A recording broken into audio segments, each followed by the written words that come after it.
ರಾಜ್ಯಪಾಲರ ಭಾಷಣದಲ್ಲಿ ಜಿ ರಾಮ್ಜಿ ಬಗ್ಗೆ ಬಹಳಷ್ಟು ಉಲ್ಲೇಖಗಳಾಯಿತು. ನಾನು ಅದರ ಬಗ್ಗೆ ಎಲ್ಲ ವಿಸ್ತಾರಗಳು ನಾಡ್ದು ನಾವು ಪುನರಪಿ ಮಾತಾಡ್ಲಿಕ್ಕಿದೆ, ಅವಾಗ ನೀವು ಅವಕಾಶ ಕೊಡ್ತೀರಿ. ಆದ್ರೆ ನಾನು ಒಂದು ಕೇಳ್ತೇನೆ, ಸರ್ಕಾರ ಈ ಪತ್ರಿಕೆಯಲ್ಲಿ ಅಡ್ವರ್ಟೈಸ್ಮೆಂಟ್ ಹಾಕಿದೆ. ಒಂದೇ ನಿಮಿಷ what is mean by advertisement?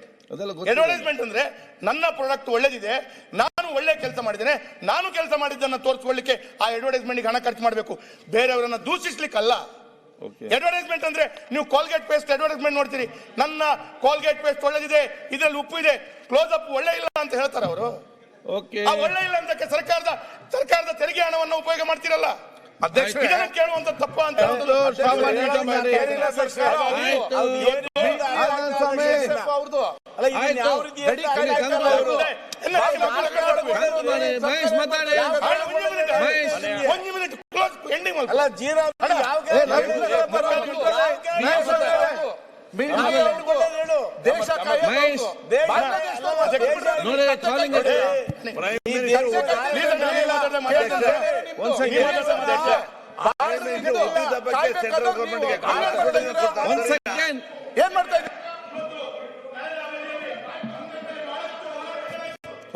Narayana Guru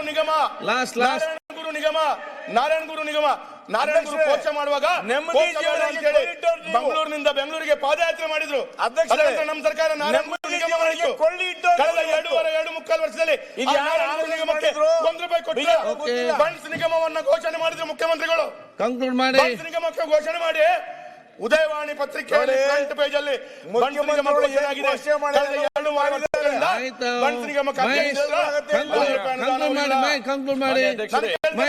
ಈ ರೀತಿ ಅಧ್ಯಕ್ಷರೇ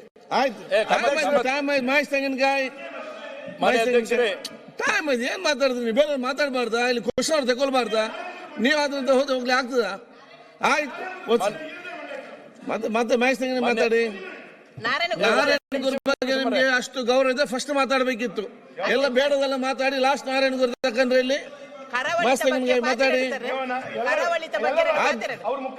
ಇಲ್ಲ ಎಲ್ಲ ಕೂಡ ನೋಡಿ, ನಾನು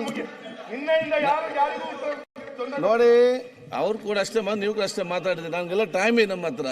ನೀವು ಒಬ್ಬರಿಗೊಬ್ಬರು ಸಹಕಾರ ಕೊಟ್ಟು ಈಗ ಬೇರೆ ಇಬ್ಬರು ಮಾತಾಡಬೇಕು, ಕ್ವಶನ್ ಅವ್ರು ತಗೊಳ್ಬೇಕು, ಕಾಲಿಂಗ್ ನಿಮ್ಗೆ ಒಬ್ಬರಿಗೊಬ್ಬರು ಅರ್ಥ ಮಾಡಿಕೊಳ್ಬೇಕಲ್ಲ. Finish it.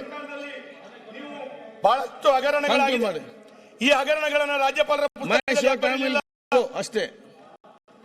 ಗೃಹಲಕ್ಷ್ಮಿಯಲ್ಲಿ ಹಗರಣ, ಅಬಕಾರಿ ಇಲಾಖೆಯಲ್ಲಿ ಹಗರಣ, ವಾಲ್ಮೀಕಿ ಹಗರಣದಲ್ಲಿ ಹಗರಣ, ಸಾವಿರಾರು ಕೋಟಿಯ ಮೂಡ ಹಗರಣ, ಕಾರ್ಮಿಕ ಇಲಾಖೆಯಲ್ಲಿ ಹಗರಣ, ಕಸ ಗುಡಿಸುವ ಯಂತ್ರಗಳ ಹಗರಣ, ಕರ್ನಾಟಕ ವೈನ್ ಮರ್ಚೆಂಟ್ ಅಸೋಸಿಯೇಷನ್ ಆರೋಪ, ರಾಜ್ಯದಲ್ಲಿ 65% ಭ್ರಷ್ಟಾಚಾರ ಅಂತ ಹೇಳೋದು, ಇದನ್ನೆಲ್ಲವನ್ನ ಕೂಡ ಈ ರಾಜ್ಯಪಾಲರ ಭಾಷಣದಲ್ಲಿ ಸೇರಿಸ್ಕೊಳ್ಬೇಕಿತ್ತು ಅಂತ ಹೇಳೋದು ನಾನು ಮನವಿಯನ್ನ ಮಾಡ್ತಾ ಇದ್ದೇನೆ.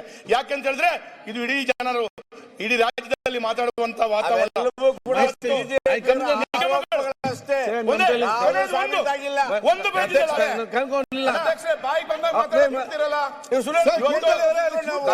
ಮಂಜುನಾಥನ ಶಾಪ ಕೊಡ್ತಾರೆ. ಯಾಕಂದ್ರೆ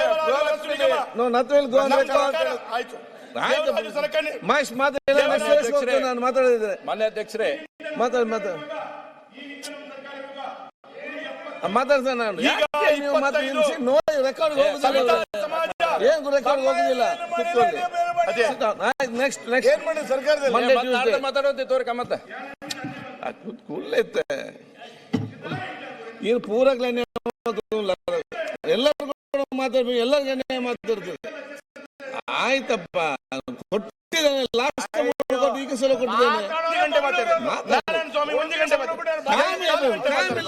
ಚರ್ಚೆ ಮಾಡ್ತೇನೆ. ಮಹೇಶ್ ಯಾರಾಗ್ತಾರೆ ಎಂಎಲ್ಎ ಅಭ್ಯರ್ಥಿ 2028 ಶೀಘ್ರದಲ್ಲೇ. ಪ್ರತಿದಿನ ಒಂದೊಂದು ಕ್ಷೇತ್ರದ ಟಿಕೆಟ್ ಆಕಾಂಕ್ಷಿಗಳ ಸಂಪೂರ್ಣ ಮಾಹಿತಿ ಪೊಲಿಟಿಕಲ್ ಜರ್ನಲಿಸ್ಟ್ KM ಶಿವಕುಮಾರ್ ಅವರಿಂದ. ಕರ್ನಾಟಕದ ನಂಬರ್ 1 ಡಿಜಿಟಲ್ ಮೀಡಿಯಾ ನಿಮ್ಮ ನೆಚ್ಚಿನ ಕರ್ನಾಟಕ ಟಿವಿಯಲ್ಲಿ ಮಾತ್ರ.